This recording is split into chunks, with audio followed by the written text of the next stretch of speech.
যখন জুমার দিন আসে, এই জুমার দিনে যদি কোনো ব্যক্তি সকাল সকাল গোসল করে, আর্লি মর্নিং গোসল করে, গোসল করার পরে তার উত্তম পোশাকটা পরিধান করে, আর গোসলটা করে ফরজ গোসলের মতো, আতর সুগন্ধি খুশবু তার সামর্থ্য অনুযায়ী ব্যবহার করে, এরপরে পায়ে হেঁটে হেঁটে মসজিদে আসে, বাহনে চড়ে নয়, পায়ে হেঁটে হেঁটে। যদি আপনি অনেক দূরে থাকেন সেটা আলাদা কথা।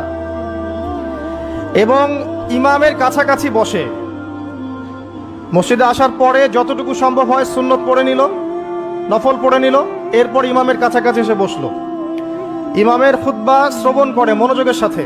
খুতবা শ্রবণ করার সময় কাউকে কষ্ট দেয় না। কাউকে কষ্ট দেয় না মানে হচ্ছে যে কেউ কথা বললে তাকে এতটুকু বলে না যে তুমি চুপ করো, কোনো কষ্ট দেয় না।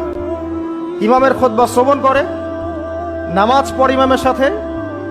এই ব্যক্তির আমল নামায় নবী সাল্লাল্লাহু আলাইহি ওয়াসাল্লাম বলছেন যে প্রত্যেক পদক্ষেপের বিনিময়ে 1 বছরের নফল নামাজ আর 1 বছরের নফল রোজার নেকি লেখা হয়। জুমার এই সমস্ত নেকি নষ্ট হয়ে যাবে যদি আমরা এখানে আদব রক্ষা করতে না পারি।